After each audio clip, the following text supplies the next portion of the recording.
French President Macron took some time out from his bromance with our president to address a joint session of Congress today, where he took some jabs at El Presidente on trade and urged the U.S. to stay in the Paris Climate Agreement. Watch. With business leaders and local communities, let us work together in order to make our planet great again and create new jobs and new opportunities while safeguarding our Earth. And I'm sure one day the United States will come back and join the Paris Agreement. He sounds like a French Kermit, and I mean that as a compliment. Now, not everyone in Congress was applauding Macron's speech, including my next guest, who tweeted, quote, "French president is a socialist, militarist, globalist, science alarmist, the dark future of the American Democratic Party." Man, I wish he wouldn't hold back so much. Joining me now, Kentucky Congressman Thomas Massie. Welcome back, Congressman Massie. Thanks, Kennedy. You know, his speech started out just fine. He was referencing Thomas Jefferson, Benjamin Franklin. I felt compelled to get up and clap a few times, but he started referencing FDR and things went south from there. Yeah. Yeah, he sounds like Bernie Sanders when he's talking about FDR-like programs. So let's take your tweet apart a little bit. Socialist, militarist, globalist, science alarmist. Let's start, you know, he pretty much is a socialist. He's very proud of that. He's like a French Justin Trudeau.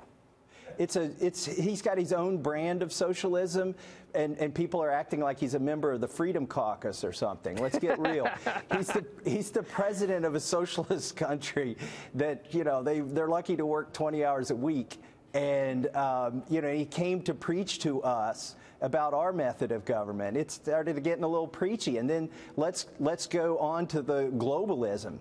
Look, Kennedy, you were at the RNC convention in Cleveland, where I was, when the president called out the World Trade Organization in his speech, right, in his acceptance speech for the Republican nomination. Here you had somebody putting the World Trade Organization on a pedestal here in Congress, the French president. So he's all for globalization.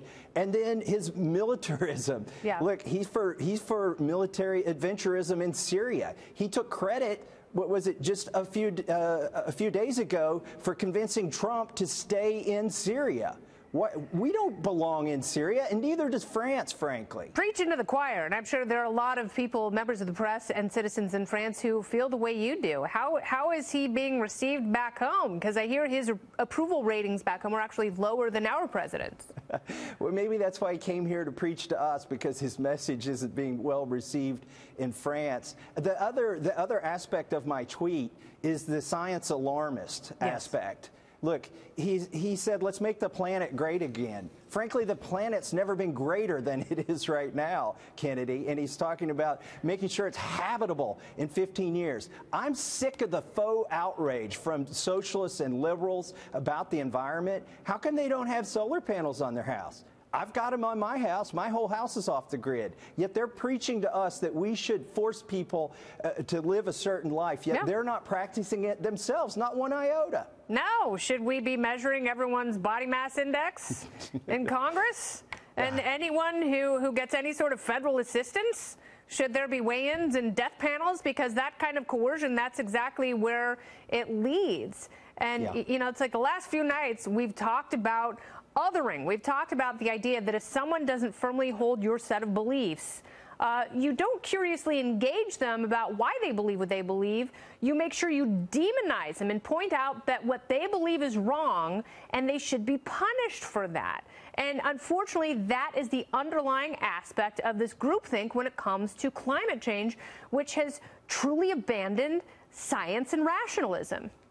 Look, and let's talk about science, okay? Photosynthesis, which is the base of the food pyramid on this planet, depends on carbon dioxide. If CO2 levels go to zero, the planet dies. Like literally, everything but fungus quits living on this planet. I don't want to live on mushrooms.